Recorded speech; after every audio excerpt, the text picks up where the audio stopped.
desconhece o fato de que o sistema prisional brasileiro, de modo geral, apresenta condições incompatíveis com as aspirações inerentes ao princípio constitucional da dignidade da pessoa humana.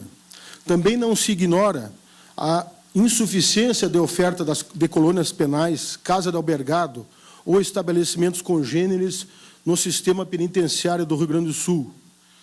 Tanto existe e é consequente essa preocupação que o Ministério Público Gaúcho ajuizou diversas ações civis públicas visando a condenação do Estado a reformar ou construir casas prisionais em diversas comarcas do Rio Grande. Não é obra do acaso que o tema 220 do Index de Repercussão Geral nesse Supremo Tribunal Federal tenha se originado de uma ação civil pública movida pelo Ministério Público Gaúcho contra o governo do Estado, visando a reformar uma casa de albergado do município do interior gaúcho.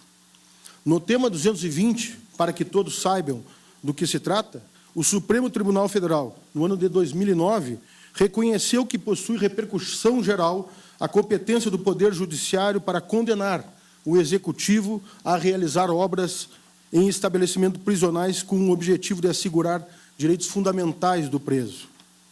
Isso ocorreu como consequência da nossa consciência de que o sistema prisional do Estado passa por uma grave crise por falta de investimento sistematicamente pelo governo estadual. A ação que resultou no reconhecimento da repercussão geral do tema e que hoje aguarda o julgamento dessa Suprema Corte é apenas uma amostra de diversas outras iniciativas empreendidas por promotores de justiça do Estado. Destaca-se uma ação civil pública ajuizada pela Promotoria de Execuções Criminais do município de Porto Alegre, condenou, em primeiro e segundo graus, o Estado a criar 3.387 vagas no sistema prisional do Rio Grande do Sul. Essa ação foi julgada procedente tanto em primeiro quanto em segundo graus e encontra-se aguardando, neste Supremo Tribunal Federal, o pronunciamento no aludido tema 220. Esse comprometimento do Ministério Público Gaúcho com os direitos subjetivos dos presos revigora a legitimidade da crítica veemente da instituição em relação à decisão do Poder Judiciário do Estado de, na prática, criar um novo regime penitenciário para condenados a penas privativas de liberdade. Esse sistema representa uma burla ao sistema penal brasileiro, revela-se incompatível com o conjunto de valores da Constituição Federal, interpretados de forma integrada e sistemática.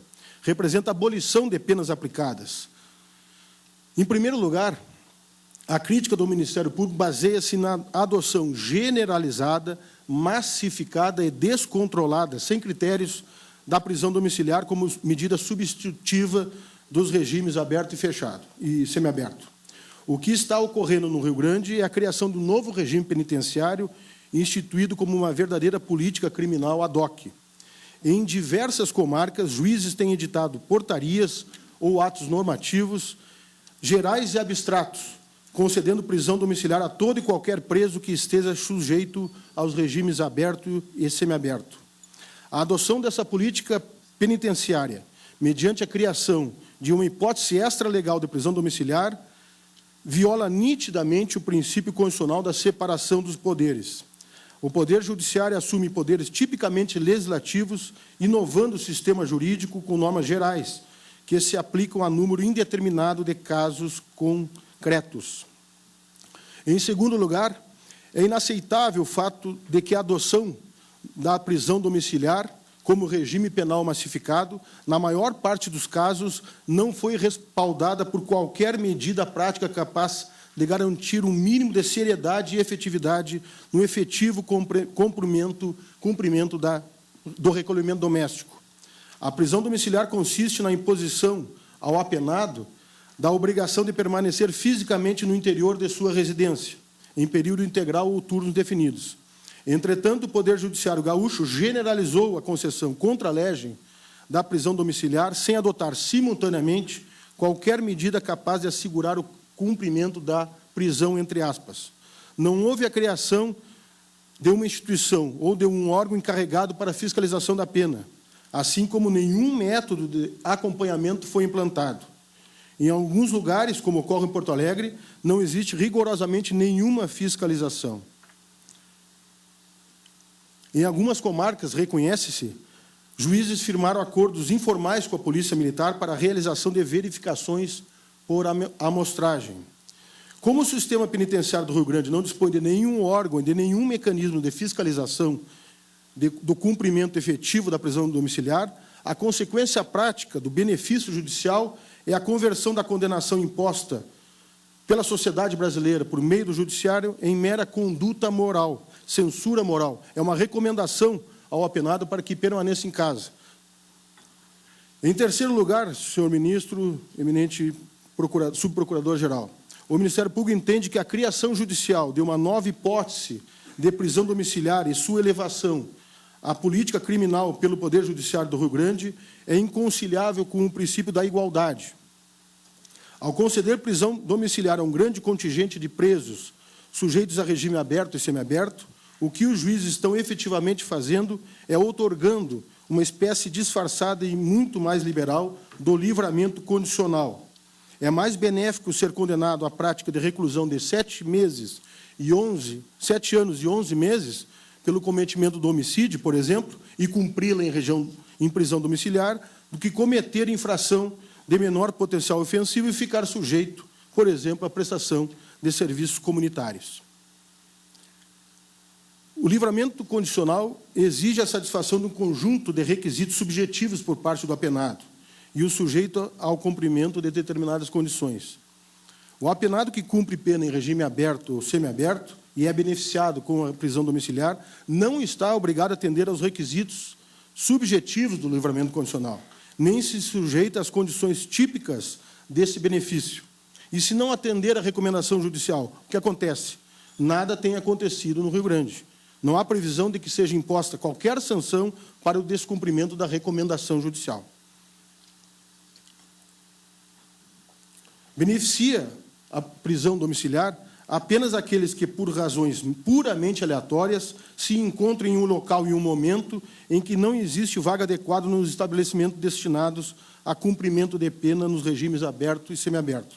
Todos os demais presos do sistema prisional que deram início ao cumprimento de sua pena no regime aberto ou semiaberto, quando ainda havia vagas adequadas, submetem-se à pena privativa de liberdade. Nesse caso concreto, senhor ministro, com referência ao recurso extraordinário que deu origem à designação dessa audiência, o presídio de Jaguari, local em que o recorrido deveria cumprir a pena por roubo qualificado, é considerado exemplar, modelar. O acordo que condenou o recorrido por maioria não sequer submeteu a questão ao juízo de execução lá de Jaguari. Determinou que não havia vagas e que ele deveria já, de antemão, entrar em regime domiciliar. Ou seja, o que o Ministério Público é contra é a massificação, é a generalização da prisão domiciliar, como um novo regime penitenciário, que é o que está ocorrendo no Rio Grande. Nós não somos contra, no caso concreto, diante de uma situação extraordinária, a concessão do regime de prisão domiciliar. Em quarto lugar, senhor ministro, o Ministério Público entende que a ponderação de valores realizada pelo Poder Judiciário, quando da concessão generalizada da prisão domiciliar, sacrifica demasiadamente o direito fundamental à segurança pública, de que são titulares todos os cidadãos brasileiros. Como se vê na prática, o preso beneficiado com a prisão domiciliar ganha a liberdade da justiça gaúcha, já que à decisão não corresponde absolutamente nenhum mecanismo de controle da execução da prisão domiciliar. O Poder Judiciário transfere para o preso o dever de autocontrole, impondo a um apenado, ainda sujeito à pena privativa de liberdade, um sistema totalmente dependente da autodisciplina. Não se está aqui defendendo uma visão autoritária do direito penal, comprometida com uma concepção unidimensional de lei e ordem, desatenta às características de um Estado democrático de direito. Todavia, também a segurança jurídica foi erigida à condição de direito fundamental pelo artigo 5º 5º caput da Constituição Federal. Esse direito fundamental dá ao conjunto da população a legítima pretensão de que as pessoas condenadas pela prática de crimes cumpram as penas. Uma interpretação moralmente adequada da Constituição exige que o intérprete conjugue e integre sistematicamente todos os valores constitucionais, não priorize abstrata e estaticamente um deles em detrimento dos demais. Em 5º lugar, senhor presidente, o Ministério Público entende que a concessão generalizada, massificada e indiscriminada da prisão domiciliar é incompatível frontalmente com o princípio constitucional da individualização da pena. Esse princípio, aliás, tem sido objeto de grande valorização na jurisprudência recente desse tribunal. Na forma como está sendo aplicada a prisão domiciliar, o juiz das execuções criminais não observa as circunstâncias pessoais do condenado, a natureza e a gravidade do delito, o processo de ressocialização individual específico de cada penado, juízo que caracteriza o princípio da individualização da pena no curso da execução criminal.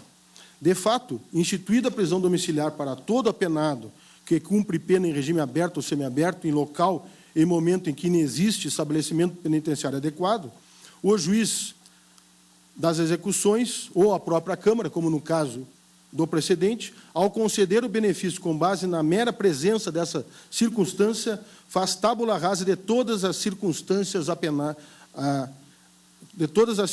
peculiares a cada apenado. Não valoriza o tipo de crime, o bem jurídico e os valores violados pela conduta, a gravidade da conduta, a extensão da pena, o processo de ressocialização do apenado, enfim, não vê as circunstâncias de cada apenado. Recebem o benefício lá no Rio Grande os condenados por crime hediondo, os condenados por homicídio, por roubo qualificado, reincidentes ou não. Não há critério para a concessão da prisão domiciliar. Os próprios condenados pelo mensalão, por esse critério, cumpririam a pena em casa. Nos últimos anos, a Suprema Corte declarou a inconstitucionalidade de 3 normas legais por ofensa ao princípio da individualização da pena.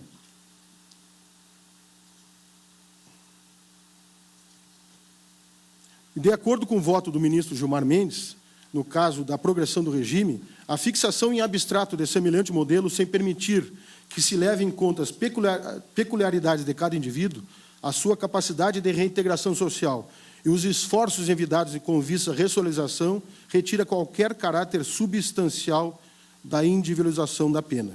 Também, senhor ministro, como está sendo praticada a concessão de prisão domiciliar no Rio Grande, fere o princípio da proporcionalidade. O Ministério Público entende que, no caso concreto, em casos extraordinários, é possível a concessão de prisão domiciliar e ousa propor que, em vez de uma súmula vinculante, a análise do Supremo Tribunal Federal leve a uma interpretação conforme a Constituição Federal para a concessão das prisões domiciliares, com as seguintes condições, senhor ministro. Primeiro, a prisão domiciliar só pode ser concedida fora das hipóteses previstas em lei, em comarcas em que exista e funcione adequadamente uma estrutura e uma metodologia de fiscalização eficiente do cumprimento das prisões domiciliares.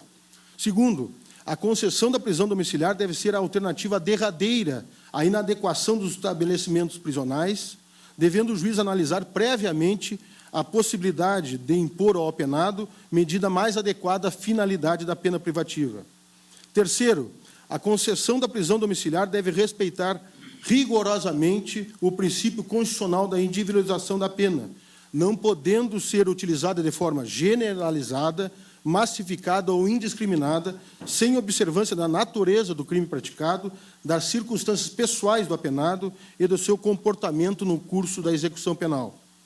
Por último, senhor ministro, o recurso à prisão domiciliar não pode frustrar o sistema de progressão do regime como mecanismo básico de ressocialização dos condenados por prática de crime, sistema que, de acordo com a visão do Supremo Tribunal Federal, tem a chancela da Constituição de 88. São essas, senhor ministro, as razões do Ministério Público do Rio Grande do Sul. Propõe-se, portanto, que em vez da súmula vinculante inadequada para um caso que tem tanta complexidade, se faça, no julgamento desse caso de repercussão geral, uma interpretação conforme a Constituição, estabelecendo condições mínimas para a concessão da prisão domiciliar. Muito obrigado.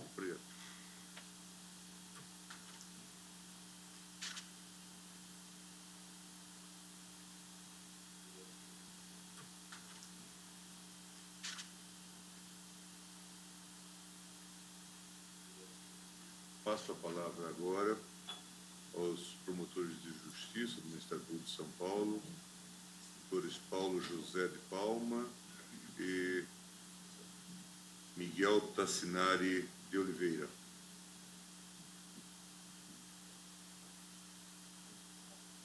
Haverá divisão do tempo regulamentar de 15 minutos.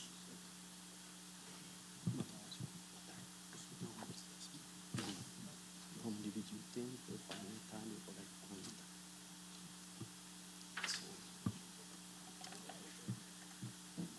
Excelentíssimo senhor doutor Gilmar Mendes, ministro desse colendo Supremo Tribunal Federal, na pessoa de quem eu cumprimento os demais magistrados presentes.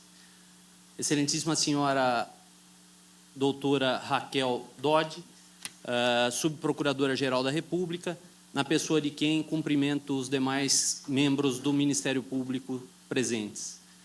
Senhores defensores públicos, senhores advogados e demais autoridades presentes. Senhor ministro, a questão que se coloca hoje em debate se refere à possibilidade do condenado a cumprir pena em regime semiaberto, não havendo vaga no estabelecimento adequado, aguardar esta vaga em regime aberto. A questão, ao meu ver, externa a nítida hipótese de conflito entre direitos fundamentais. Trata-se, na verdade, de duas faces de uma mesma moeda. De um lado, temos o direito à segurança, titularizado por todos os demais membros da sociedade, consubstanciada na legítima expectativa de não ter seus bens jurídicos violados ou expostos a perigo pelo sentenciado, em que a própria sentença condenatória já reconheceu a sua incapacidade de permanecer em liberdade. Por outro lado, na outra face da mesma moeda, temos o direito do sentenciado a cumprir sua pena nos exatos limites em que foi imposta pela sentença penal condenatória, o que decorre não apenas do direito à liberdade, como também do princípio da legalidade, cuja incidência é inquestionável no âmbito da execução penal. No nosso entender, deve preponderar, nesse caso, a segurança pública sobre o direito individual à liberdade do acusado. E a essa conclusão nós chegamos através da análise de dois pontos fundamentais. O primeiro deles, através da análise do modelo de Estado adotado pela Constituição da República de 1988, que, sem dúvida nenhuma, é circunstância essencial na formatação do sistema penal do nosso Estado. E, em segundo lugar, deve ser levado em consideração também, para que se alcance tal conclusão, o princípio da proporcionalidade na sua faceta de proibição de proteção deficiente. Abordando o primeiro aspecto, é importante ressaltar que, em um Estado democrático de direito, a questão de proteção aos direitos fundamentais deve obedecer enfoque diverso daquele adotado nos Estados liberais, fundados em uma ética individualista, de uma sociedade patrimonialista. No Estado democrático de direito, os direitos fundamentais não são vistos mais única e exclusivamente como um escudo protetivo contra as arbitrariedades do Estado. Muito pelo contrário, os direitos fundamentais são vistos também como ferramentas apropriadas à tutela dos direitos fundamentais contra lesões de terceiros. Daí a correta conclusão de que, nessa linha de raciocínio, deve prevalecer o direito à segurança pública de todos os demais membros da sociedade sobre o direito individual à liberdade. Afinal, esta é a lógica da prevalência do interesse público sobre o privado. Ora, se a ineficiência estatal em oferecer a quantidade necessária de presídios para abrigar a massa crescente da criminalidade, evidentemente é mais equânime que arque com esses percalços do sistema penal aquele que, por vontade livre e própria, optou pelas vias tortuosas da criminalidade. Ademais, posicionamento em sentido inverso, como já mencionado, violaria de morte o princípio da proporcionalidade no que concerne à proibição de proteção deficiente. Evidentemente, ao permitir que um indivíduo condenado ao cumprimento de pena privativa de liberdade em regime semiaberto cumpra a pena em regime menos gravoso, o Estado baixa o nível de proteção à segurança pública aquém do desejado. Ademais, postura nesse sentido estimula o Estado-administração a não suprir as necessidades de estabelecimentos prisionais. Sob o aspecto jurídico, era o que cabia colocar a Vossa Excelência, consignando que o Ministério Público do Estado de São Paulo aguarda a negativa de provimento ao presente recurso extraordinário. Ato contínuo, eu passo a palavra ao meu colega, que analisará os aspectos sociais, políticos e econômicos da questão. Muito obrigado. Senhor presidente, na pessoa de quem eu cumprimento as demais autoridades presentes, e anoto desde já que, em verdade e em adendo ao quanto ponderado pelos colegas que me antecederam, doutor Tassinari e doutor Coelho Neto, eu gostaria de lembrar, de registrar, que lidamos também com aquilo que se chama, no exame do caso em concreto, a pretensão executória estatal, que é, ou que nada mais é do que o cumprimento dos termos do comando penal condenatório. E há de se estranhar, senhor presidente, o quanto este país experimenta no presente momento de sua história, porquanto o que se verifica é o mais completo descompasso entre o que pensa o povo brasileiro com que se prega em algumas instâncias decisórias, verificando-se o estranho fenômeno no qual os anseios e temores dos homens e mulheres de bem parecem não sensibilizar ou tampouco alertar para os rumos que a nação, pautada no ideal do governo do povo, pelo povo e para o povo, pode traçar. Os homens e mulheres de bem não mais admitem a impunidade, tanto que não raro cotejam, comparam os direitos dos homens condenados e encarcerados com os direitos dos homens inocentes e livres, concluindo quase sempre que o homem criminoso possui direitos e atenções superiores. Debalde, os expressivos índices de criminalidade que assolam o país, afetando famílias, gerando intranquilidade e reduzindo absurdamente a paz social. Os que, de uma ou outra forma, exercem parcela do poder delegado do povo, não podem esquecer os fins imediatos do processo, quais sejam a proteção da sociedade, a paz social, a defesa dos interesses jurídicos e a convivência harmônica das pessoas no seio da nação. Ora, vencida a presunção de inocência, com o advento do trânsito em julgado da sentença penal condenatória, força a convir o surgimento da necessidade de se cumprir fielmente os termos da condenação, alterando-se a interpretação das ocorrências ou a compreensão dos fatos do indúbio pro réu para o indúbio pro societá, de modo que os interesses maiores da sociedade ultrajada com com a prática dos crimes possam ser resguardados e a ela, a sociedade, devolvida à paz social.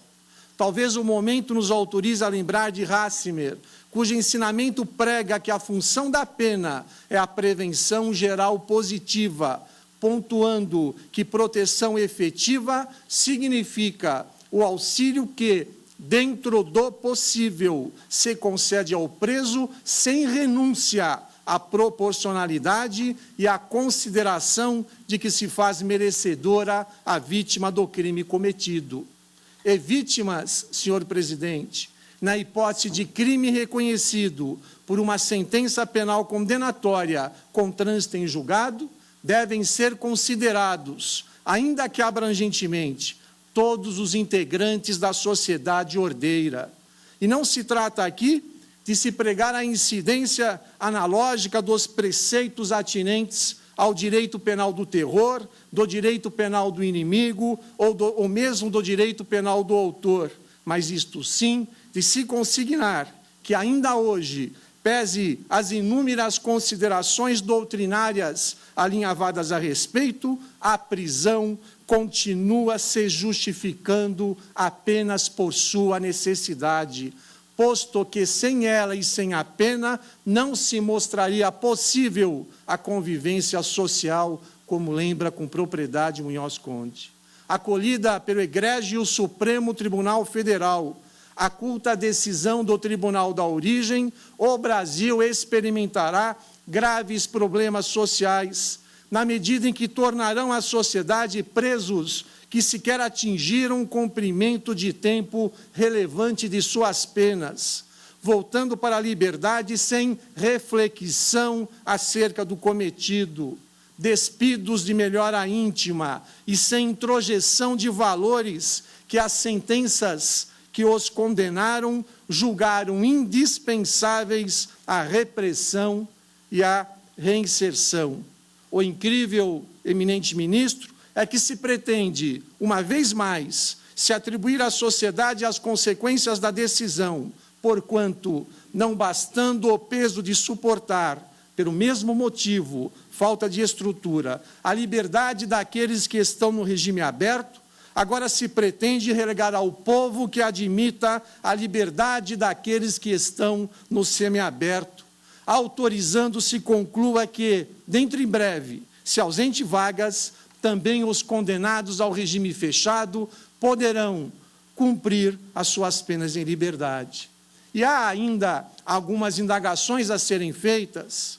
Quais presos, acolhida a decisão da origem, serão colocados em liberdade? Não haverá injustiça em se manter alguns presos no semiaberto e outros presos no semiaberto em liberdade? Se fará uma listagem, isso não propiciará uma estratégia por parte dos executados? E a remissão pelo trabalho será aplicada? A falta grave cometida pelo preso em liberdade autorizará a sua o seu imediato recolhimento por meio de decisão administrativa? E o exame criminológico, que não é vedado, ao contrário, ele é permitido e feito em muitas comarcas, poderá ser feito quando o preso estiver em liberdade? A solução aventada, como corolário e com devido respeito, não se sustenta e tampouco se presta a atenuar os graves problemas carcerários, cujas dificuldades apenas serão verdadeiramente enfrentadas com ponderação, investimentos de médio e longo prazo e planejamento nacional, uma vez que o mesmo problema se repete em todo o país. Admitir-se a liberdade merecida de cerca de 23 mil pessoas ao longo de todo o Brasil e de algo em torno de 7 mil pessoas no estado bandeirante, se mostra a medida data vênia excessivamente drástica, capaz de punir inocentes e premiar condenados, celebrando de vez a injustiça de nosso sistema, cujo número de ocorrências criminais se mostra infinitamente maior que o comunicado, cuja elucidação dos crimes poderia ser maior, cujo número de condenações ainda não se mostra relevante, cujo cumprimento da pena é abaixo do esperado e, admitido que se pretende, cujas penas e regimes, antes de assustarem e intimidarem, passarão a incentivar a prática de novos delitos e servirem de anedota no mundo marginal.